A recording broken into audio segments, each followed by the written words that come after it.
At CES this year, there's been a whole load of different things that we've seen, but one of the things I really wanted to come and see was the new charging stations from Enel X. And I'm here with Élise Benoît from Enel X. The company was formerly known as eMotorworks, and the Juicebox has retained its name. So Right. It's still the Juicebox. It's still called the Juicebox, still called the Juicebox. but it's very different to what it used to be. Yes, it is very different. I remember the original Juiceboxes, they were quite clunky, quite boxy. Really great piece of hardware. Now this is very fancy and very suave. Yes, exactly. And that's the whole point of this new edition of Juicebox. So as you mentioned, we are now part of Enel X. So these new Juicebox are rebranded with Enel X. They look a lot sexier as they used to look. Like we have a Juicebox user who came yesterday and was telling me this. He enjoyed the new look. They still work on the same platform, on the same software platform. So they're still smart home charging stations that allow people to charge their car by using the cleanest and the cheapest electricity on the grid. But they have a few additional features that people might enjoy. So they now have a built-in cable management system. The Right. old one didn't have Which that. it didn't have, right? And they also have a built-in locking mechanism. So for people who like to install their charging stations outside of their home and then want to make sure nobody is accessing the stations when they're not around, that's a very handy feature. And it'd be quite good if you lived in a multi-family dwelling and you managed to get permission from your landlord to install one of these. Exactly. It means only you are going to be paying for your electricity on your bill. Exactly. So you don't have uninvited guests charging on your chargers. That's one of the interesting features. We also have, you notice the faceplate looks a little bit different, and then we have a bigger LED display. It's single color and it changes depending on the state of the charger and what the charger is doing. So you still have a lot of information coming through the LEDs where it's telling you if it's idle like it is here, or if it's charging, or if you're using delayed charging to take advantage of time of use rates that might be available in your from your utility in your territory. It will let you know that your car is plugged in but hasn't started charging, but it's scheduled to charge later. So you can go to sleep at night knowing that in the morning your car will be fully charged. You don't have to do anything. The smart charger is doing the thinking for you and you can relax. So a little bit of a disclaimer here. I actually have, I suppose it would be a second generation, maybe a third generation Juicebox. Yes. This is a fourth?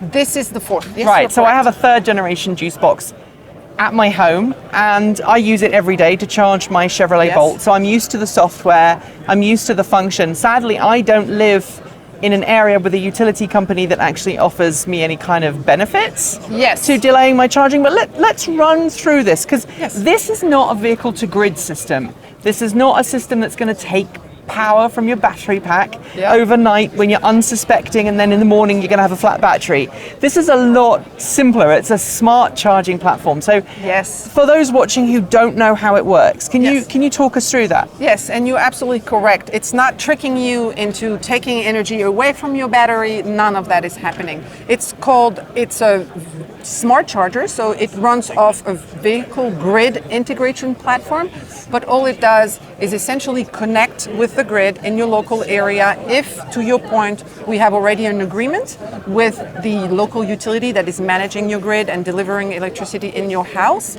All it does is, if you agree to it, and you have to agree to it, and if you don't want to, you can use our app and then stop the smart charging program from happening. But all the smart charging program does is delay sometimes when you charge so that you can take advantage of special low peak or tariff. So it allows you to charge when your utility is delivering electricity that is cheaper for you. So it's Right. like essentially optimizing your fueling at times Right. when it's cheaper or when it's greener. But it's a schedule that you can set yourself, depending if you can do it yourself if you know when your utility has lower rates, or sometimes it could be done automatically if you agree to it and you sign into a demand response program that your utility is running. So we are not doing anything in the back without telling you. It's an agreement that you have with your utility. Our smart chargers are smart because it allows the utility to connect with your charger, but the utility doesn't do that without letting you know. And that's the, I suppose, the USP of Juicebox is Yes. the Juicebox software at the heart because the original Juicebox software was written by an engineer who was at Google at one point. Yes, it was our founder, Val, who came from Google. So yes, essentially, so all of this smart charging is happening thanks to our smart charging platform, which is called JuiceNet. And for residential chargers, it's called JuiceNet Home, because people charge at home. Right. And that's exactly right. So JuiceNet enables the connection between your charger and the grid, and it allows the utility to essentially delay or sometimes make it happen earlier, depending on what they want to do. If, for example, they have a lot of solar energy that might be cheaper for you to use and you're charging in the middle of the afternoon, they might say, hey, would you like to charge with cheap solar energy in the middle of the afternoon? Right. And you might say yes. And a lot more utility companies are going away from the traditional time of use metering, where between this time and this time it's always going to be this price, and this time and this time it's always going to be this price. And they're starting to move towards wholesale pricing. Yes. So they're reflecting their customer pricing based on what the wholesale market is at any given point. And I think probably one of the things that many people don't realize is it's more expensive for a utility company to spin up an extra gas turbine power generation plant. And I hate to say it, it's normally a gas turbine or a coal-fired power plant to generate those extra megawatt hours that's needed for, a couple of hours. Exactly. It's a lot cheaper for them to keep the power station running than it is to actually just turn it on. And so they would rather not turn it on at all, which is where a platform like the JuiceNet comes in. Yes, you're absolutely right. So they call that peaker plants. So when energy demand peaks, they turn on those special peaker plants, and a lot of the time they're gas powered or coal powered, so they're very dirty for their grid, which is not what utilities want to do. Right. And they're also very expensive. So instead, it's much easier to manage some of the consumption. And EVs are great because they're usually parked and plugged for long periods of time. Right. Maybe, when you're at work from like 9 o'clock to 5 or 6 o'clock, and then when you're at home from 6 to 7 o'clock in the morning.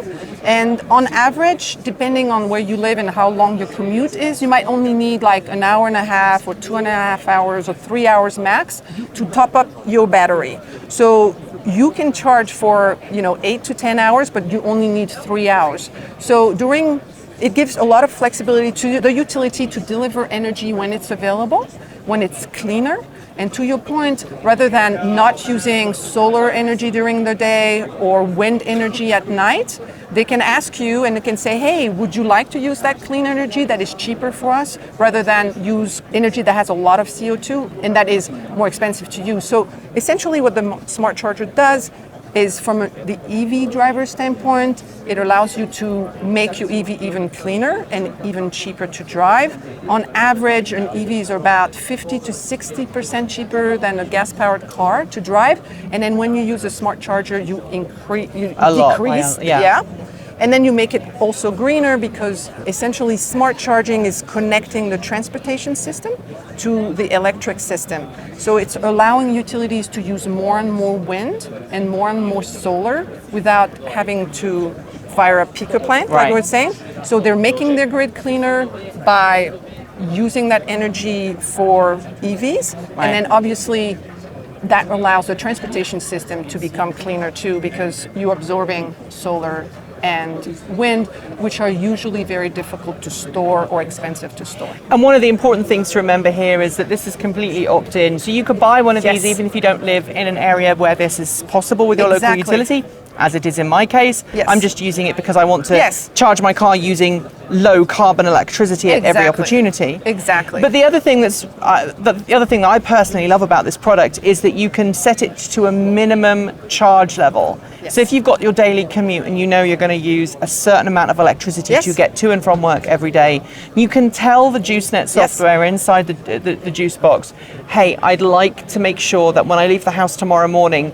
I always have this amount of range or this amount of power in my battery pack. And it will prioritize that first, right? Yes, exactly. So that's also part of the smart charging. We talked about the smart charging on the grid side, on the infrastructure side, but there is a lot of benefits of having the smart charging for the EV driver, whether or not you are in a territory where your utility is using smart charging. So scheduling, minimum charge, being ready by a certain time, all of this is part of the app that comes with Juicebox. So the Juicebox comes, the whole package here comes with the hardware that you see here, plus JuiceNet app. That comes with it. It's free. You can download it. It works for iOS or Android devices, and it allows you to do a lot of stuff directly. Scheduling is part of the things that you do. Getting notifications when your car is done charging, or getting reminders.